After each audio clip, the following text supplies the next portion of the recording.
Hi, I'm Cynthia Kahn, founder of Amused Now, and I'm here today with KeV Atomic from Atomic Honey. Hey Kevin, how's it going? Hi, Cynthia. It's going good. Nice to see you.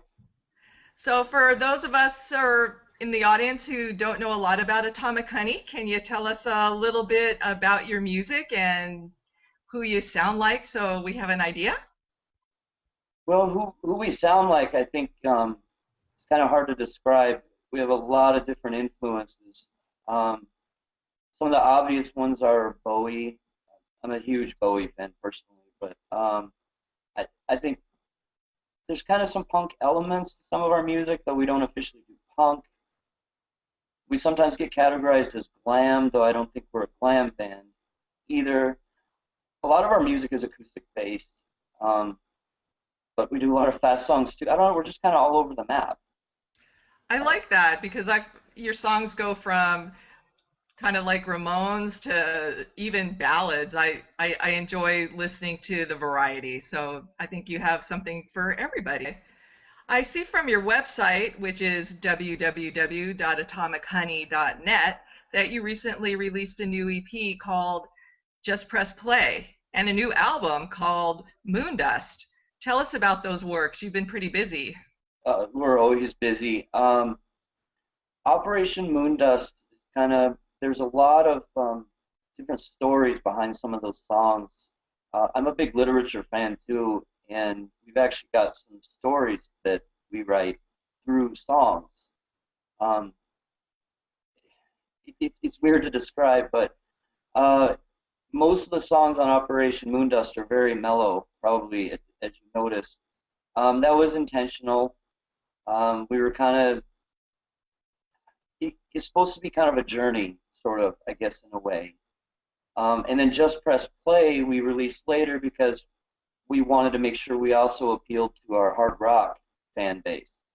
And there really isn't much on Operation Moondust for our hard rock fans. So Just Press Play was kind of like, okay, now it's your guys' turn. For the guys that like the faster songs. Speaking of hard rock, I also see that you have a new video on your website called Glitter Bombs and Gas Cans, and I'd love to play that for the audience. Is that okay? Oh, I'd love that. That'd be cool. Okay, hold on just a second. Let me line it up.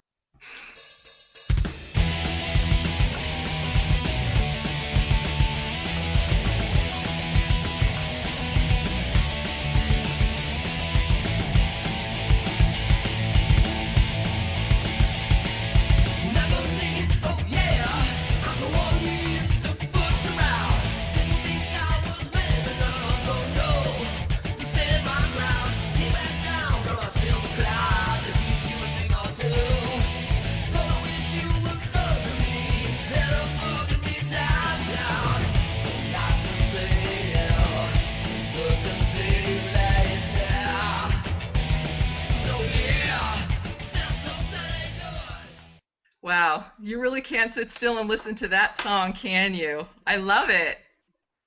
Thank you. I like that your band, we said this before, has something for everyone, kind of punk, rock and roll, and even slow songs like Staring at the Sun. Since Amuse Now is about artists helping artists, is there anything that you want to share about how you and your band have worked to get Atomic Honey noticed out there? Um, there's a lot of different ways people use, and I Twitter, of course, is my big thing.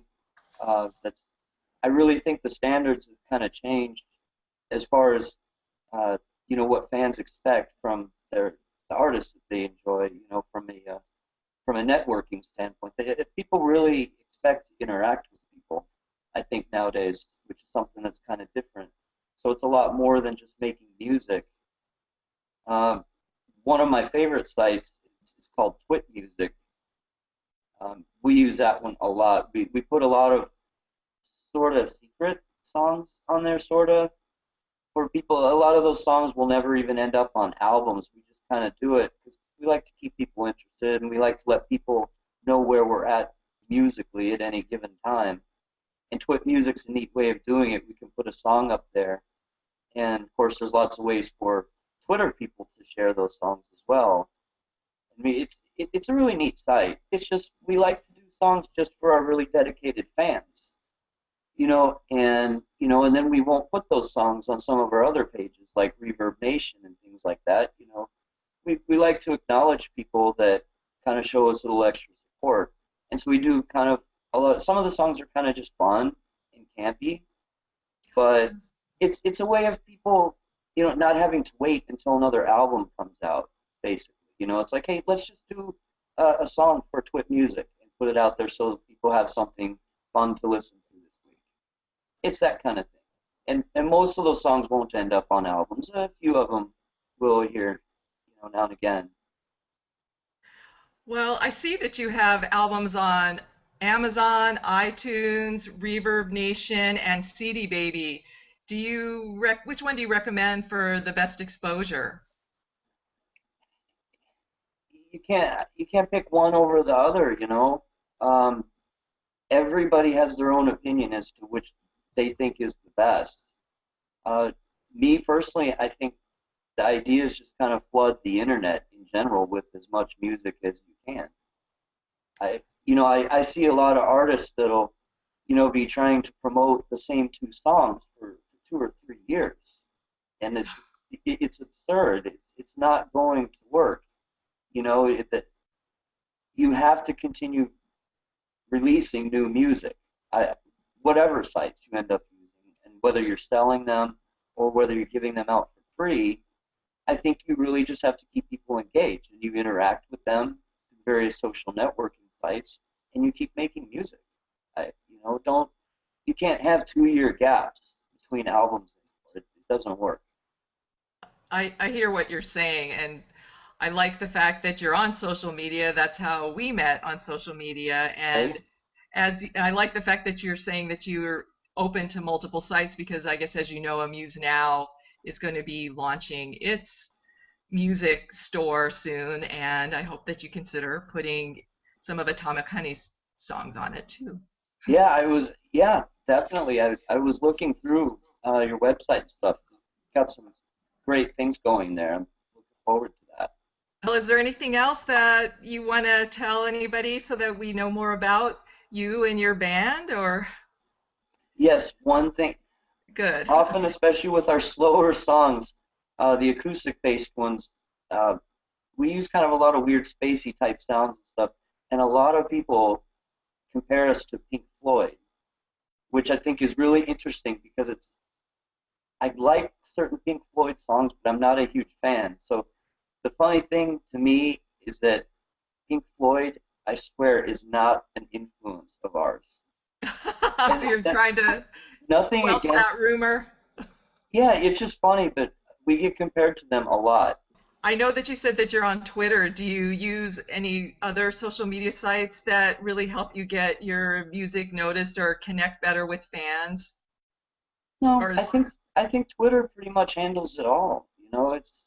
It's instantaneous, and I like that it allows for open dialogue. It's If you think about it, it's almost like a never-ending interview, whenever you have a chance to be online.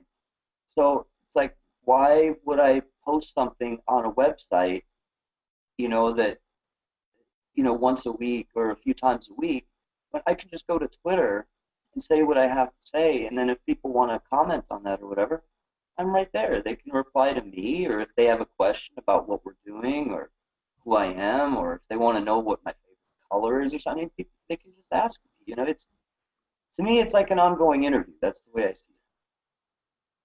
So I that's hear by you. far my favorite. And Facebook I don't like because it's it's not set up well for responding. It's a very one-sided kind of thing. Well, I'm glad that you preferred to be with me tonight and spend some time telling us about yourself so that we can learn more about you and your music.